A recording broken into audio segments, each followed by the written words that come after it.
Good morning. Welcome to the Office of the Prime Minister's weekly press briefing. Um, I know that we have missed last week for some scheduled conflicts here at the office, but we do intend to be consistent with our press briefings on a weekly basis. As you are aware, there has been a number of statements released from the Office of the Prime Minister in reference to a number of matters in relation to AI-generated deepfake videos. A number of government officials, including the Prime Minister, has been a victim of this type of activity. The Governor General as well, and as well as persons in the media. Uh, the purpose of this press conference is the government's response to this ongoing challenge and to basically provide some public education to the public and to raise the alarm that this is a growing threat. We do have to speak on this subject matter this morning. The Minister of National Security, the Honorable Wayne Monroe. He's joined with two officials from the Royal Bahamas Police Force who also will be available for questions and answers from the media. I now welcome the Minister of National Security.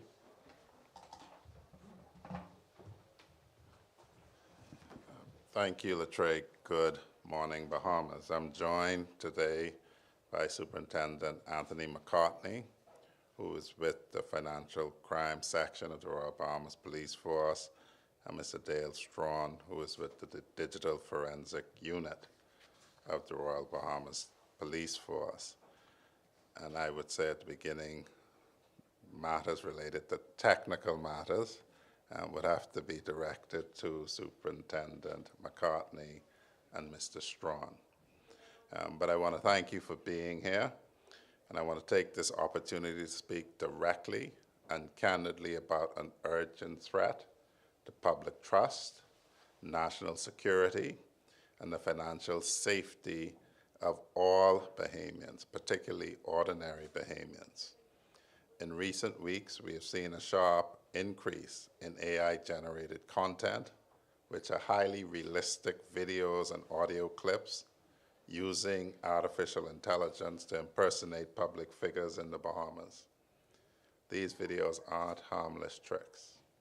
They are being used to carry out financial scams, targeting unsuspected citizens with false promises and fraudulent schemes. These videos are fake. They do not reflect the action, statements, or endorsement of those who they portray. They are a part of a growing pattern of criminal activity aimed at exploiting trust, distorting truth, and separating people from their hard-earned money. Among those impersonated in recent weeks, as Mr. Raming would have indicated, are the Prime Minister, the Governor General, the Governor of the Central Bank. These deepfakes have been used to promote bogus investment products, often linked to cryptocurrency or high-yield returns. They are professional in appearance and convincing in tone, and that is precisely what makes them dangerous. This is not the first form of digital fraud we've encountered in this country. We've seen email phishing scams where fake addresses are used to gather sensitive information from unsuspecting users. We've seen SMS scams impersonating banks or government agencies, urging people to click links or share personal data. We've seen Ponzi and pyramid schemes, often masquerading as digital savings group or community investment initiatives. But what we're facing now is AI-generated fraud, and this adds a new layer of sophistication and a new layer of risk. These scams are evolving, and so much our response. So today I want to do three things. Firstly, warn the public about the nature of these scams and how they work. Secondly, outline what the government is doing to respond. And thirdly, ask you, the press, those in this room and those viewing otherwise, for your support in protecting Bahamians from deception. So let me begin with the warning.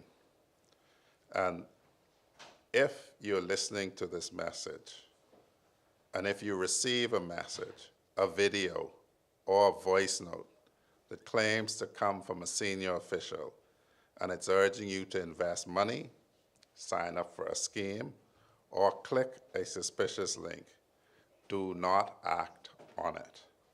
I repeat, do not act on it. Do not forward it to your friends and family. Do not deposit money. Simply do not trust it. You must stop, question it, and seek to verify it. And you can do that by checking official government platforms, and if necessary, go old school, make a call to a human being and speak to somebody particularly that you trust. Call the central bank. Call the office of the Prime Minister. Do not simply rely on things floating around digitally. And then, more importantly, if you're thinking about it as sensible people, why would the Governor General send something particularly to you? Why would the Prime Minister send something particularly to you? Why would the Governor of the Central Bank send something particularly to you? It's like those messages where they say, you've won a lottery that you've never bought a ticket for, that you've never entered at all. So you really have to start to question these things. If it sounds, that sounds a little ridiculous, but you have to see the videos. Some people will honestly believe that Dame Cynthia Mother Pratt picked them out of 400,000 people to send an invitation to. It sounds absurd, but the videos appear to be very convincing. And you know, it's taking advantage of what is perceived to be pressures that people are living under, either pressure or greed. So we understand that it's challenging times with all that is happening around us. But these offers are not real. They are not a way out. They are not a way up. And we have to be more careful in defending what we actually have. There is no point throwing good money after bad. Now, let's move on to what we are doing. The Royal Bahamas Police Force, through its Cybercrime Unit, is actively investigating all reported cases of AI-generated fraud and digital scams. The public should know the police can only investigate what you report to them. And they're also working closely with our international partners, including tech platforms and regional enforcement agencies, to trace the origin of these scams and shut them down where possible. Where they find criminal conduct, whether locally or abroad, we will pursue prosecution to the fullest extent of the law, local and international. Let me advise, creating or distributing AI-generated deepfakes that impersonate others for the purpose of deception is illegal.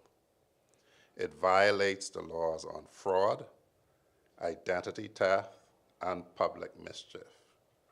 We are currently preparing legislative updates that specifically address this new threat under the Criminal Code, and we will not hesitate to act.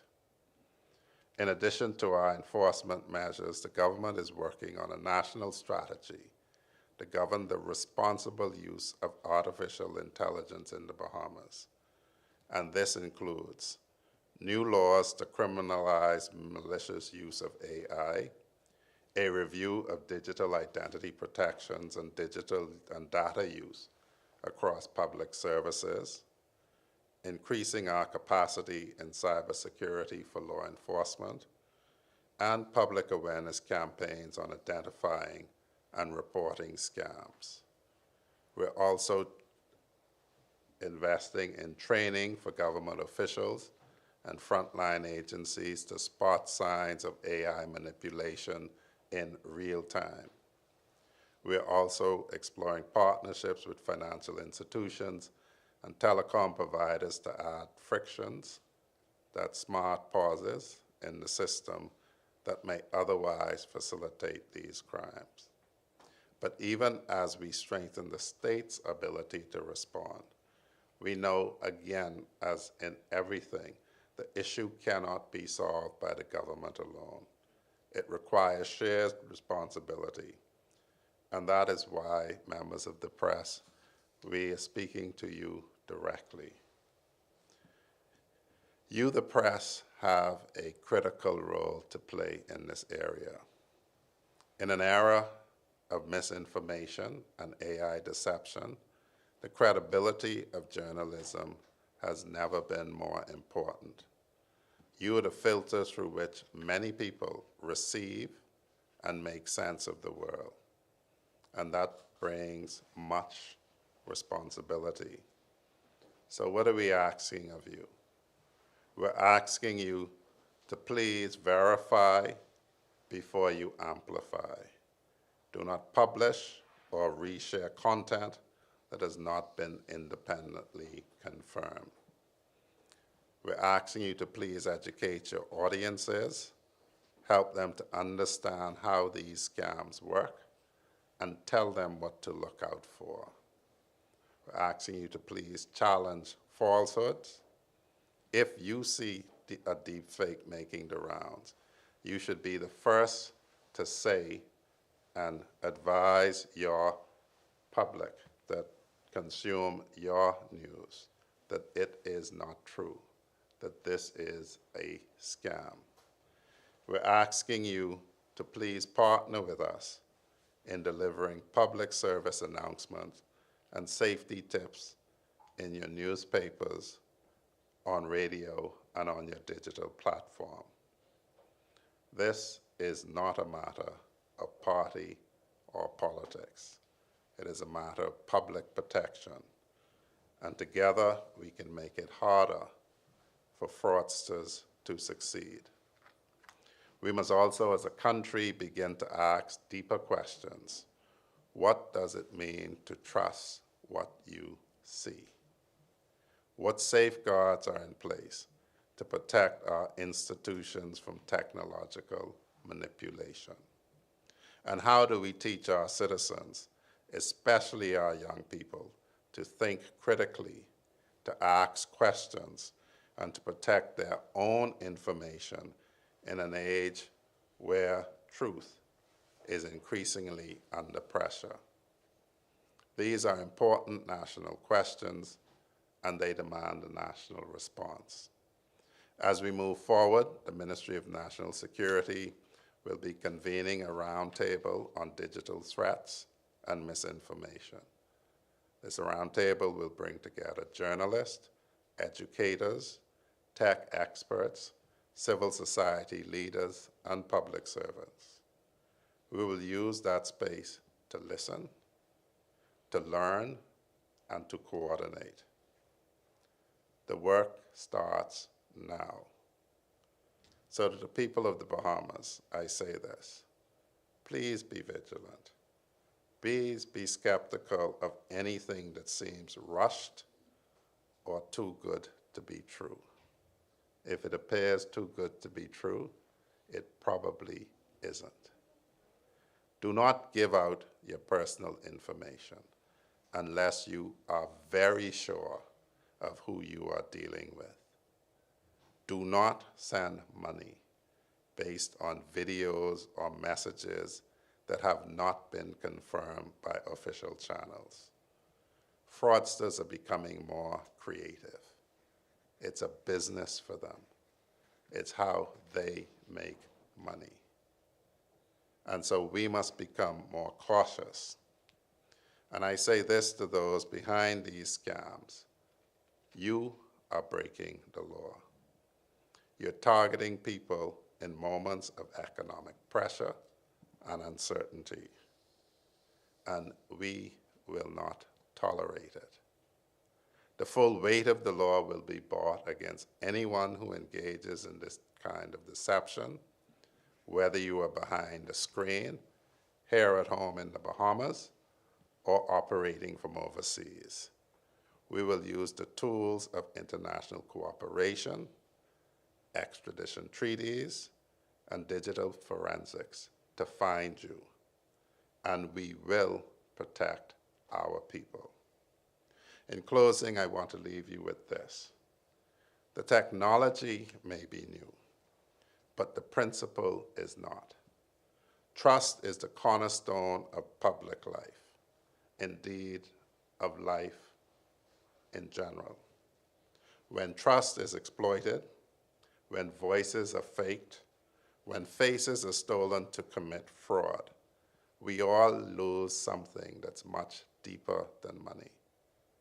We lose confidence in what we see, in what we hear, and sometimes even in each other. Let us act now to preserve that trust.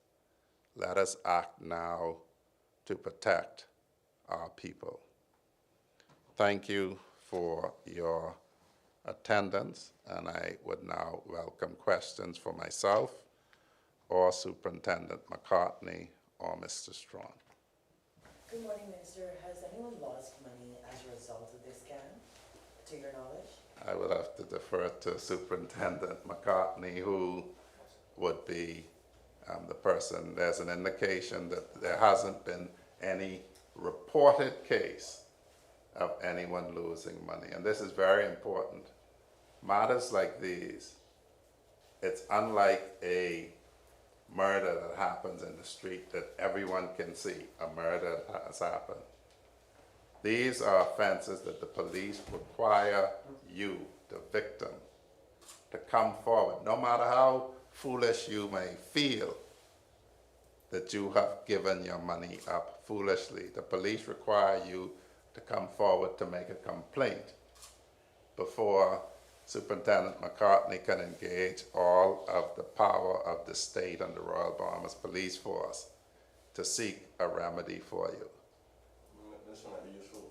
He might be able to say for persons who have been a victim of scams, what they can do. Like how many complaints have you guys received as well? Good morning, Bahamas. Good morning, Minister. As of today, we have not received any complaints as it relates to some of the deepfake AI videos. But what I can say is that based on the information circulating in social media, we have begun or commenced investigations, and we are getting intelligence to progress the investigations into those matters. Do you know if it's coming from someone locally or internationally? My experience is there was usually an international component to most of these investigations, but we don't limit or narrow our investigations, so we'll just, based on the evidence and where the investigation takes us, we'll be able to say definitively at the end of the day, once we arrive at that point, whether they are local and international perpetrators behind these acts. Have you, investigated, any matters as it relates to the Creators Alliance scam? I know there was, a few moments of reports of people over here being involved in that to some degree. Yes, sir. We received several reports in relation to that entity, and we have an active investigation in regards to that matter. And based on what your investigations thus far, this entire scam, does it appear to be politically motivated or just solely financially motivated? Solely financially at this time, but like I say, it's still in the preliminary stages, but that's all the indications is financially motivated at this time. Minister, I know that you said there were some legislation that's being in process of being tabled right now regarding these deepfake AI videos. So just for clarity, right now, there's no law that can prosecute these persons who are creating the deepfakes? I wouldn't say that. You can use some of the standard laws to prosecute persons. So for instance, there's fraud by false pretenses, where the false pretense can be anything. When we talk about updating our laws, it is so that you don't have to jump through hoops and perform machinations to make it fit the offense. So yes, if Superintendent McCartney those were to identify somebody now who have pretended to be the Governor General, pretended to be the Prime Minister, to get persons to send money as misrepresenting matters, they would no doubt use the straight law that exists now. But we're looking at advancing it because as criminals become more creative, the expression I always use with the police and others is you have to build a better mousetrap, because they'll figure out what you have now and they will try to get away, to get out of those strictures by doing something else. And so you have to continue to be on the cutting edge. And I'm pleased to say that our police officers are continuously trained and they're continuously updated on what is happening now to be ahead of those who may be seeking to fall afoul of the law. And so the challenge for legislators is not simply to sit down and say, okay, we have law that punishes fraud, is that sufficient? So you have to continue to update the laws to make it simpler. So for instance, the Misuse of Computer Act that was passed, there was laws that could punish you in damaging systems, but the Misuse of Computer Act just made it very simpler, very straightforward, so you don't have to use analogies, strained definitions. And so that is what we're looking at. Is the current law sufficient? So for instance, you say, are the scams political or financially motivated? Financially motivated, you probably have a straightforward fraud matter. Politically motivated, you'd have to go to the penal code with some public order, something, or that type of thing. So it's just updating the law to meet the updated circumstances. I know you started by saying that, it's an urgent issue right now with the uptick in these videos. So is there a timeline for when you're hoping to, bring these new legislations to the House for tabling? Well, it's important that we consult the expert. You would know from me, Richie, that I don't pretend to be an expert in everything. Being elected does not make you an expert in everything. It makes you a policymaker who will sensibly consult with your experts who have been trained in this area. In this area, consult with civil society, consult with the business community, the tech companies, because that's the environment in which the law must operate. And you don't want the law to unnecessarily impede business. So you don't want to put a chokehold on business by laws that you pass. So we will be doing this while we do it urgently. We will be doing it sensibly and considered, and in a considered manner.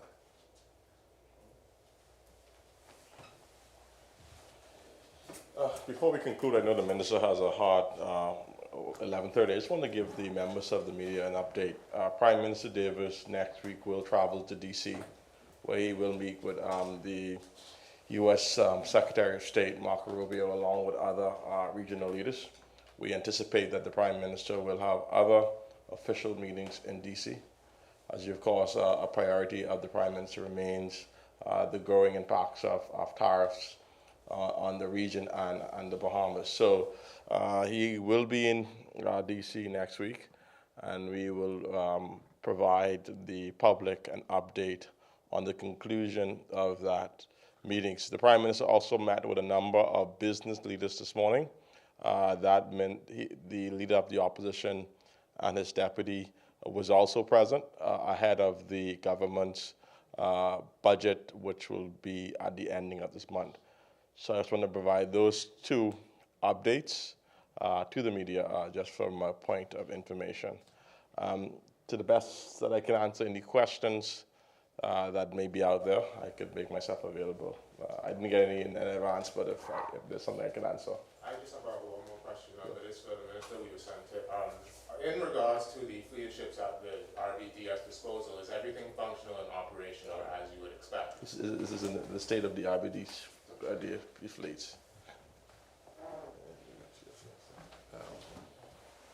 There, the RBDF fleet is in varying degree of operational efficiency. The public would know that the HMBS 80 Hannah is inoperative. That's a 42-meter craft because of 2 groundings. The HMBS Cascarilla is out of service. That is a 30-meter craft because of a grounding. The HMBS Derwood Knowles is currently in Florida on dry dock for regular dry docking. The HMBS Kamalami is at sea on patrol in Southern Command. HMBS Lignum Vitae and Madeira are functional. HMBS Raleigh Gray requires some work on her propellers. HMBS LL Smith is damaged from a grounding and has to go on dry dock. HMBS Lawrence Major is in service.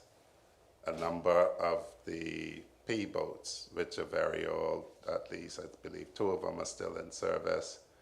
There are a number of safe boats that are in service in Northern Command, Southern Command, and the Central Command.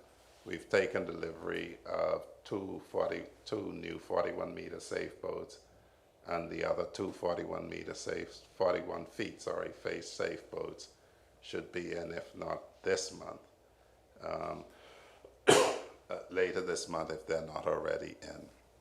There are about, I think, 8 or more jet skis that are assigned to Harbor Patrol that are in service, and maybe 1 or 2 of them are not. So the fleet is in varying degree of operations. One of the challenges for the incoming command team that they've already been set is to return the fleet to optimum readiness and availability. Would you know, have an idea of cost of how much it would be to reach it to that optimism or optimal? It varies. Vessels have to be regularly dry docked. So for instance, a dry docking of Derwood Knowles is a $2+ million exercise, and all of the vessels have to go on routine dry docking. The Nassau and the Bahamas, the 60-meter Bahama class vessels are in operation, one in better shape than the other. They are reaching the point that we have to consider whether or not they are to be refit completely or replaced. And we're still working on the acquisition of a new 80 Hannah, which would be a 62-meter offshore patrol craft. And we're also looking at acquiring another auxiliary vessel, because currently Lawrence Major cannot access all of the islands. Thank you. Go ahead. Yeah, so just for clarity, can you comment if the meeting next week with Prime Minister in DC, that's to address the alleged concerns of the exploitation of these Cuban? I don't know there are other regional leaders who will be a part of that meeting. I suspect that the Secretary of State will have a number of matters on his list. So I will know whether or not that will be one of those matters that will come up. I know what is focus of the Prime Minister. One would be regional security. One would be the impact of the tariffs on small island development states. I know he will advance the interests of the Bahamas, and to provide any clarity that DC may have, or the administration may have on the Bahamian government policies.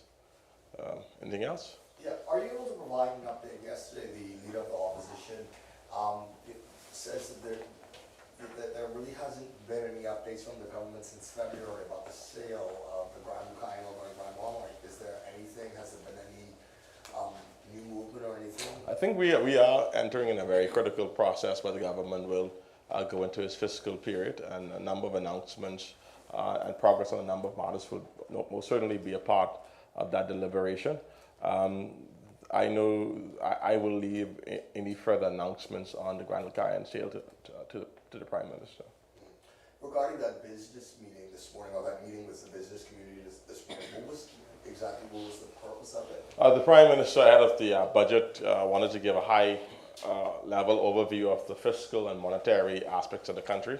So he provided an update and got some feedback from the business community in reference to the government's policy and the government's response, and was going to be the government's focus heading into the budget. And are you able to say, like, who was at the meeting? That meeting comprised of the leader of the opposition, that comprised of a number of real estate developers, construction agencies, number of the banks as well, major wholesaler, major retailers, doctors' hospitals, just an example, major pension funds, insurance companies, Chamber of Commerce from the various islands, Exuma, Eleuthera, Nassau. So it was a wide cross section of different persons who were attending. All right. Thanks so much.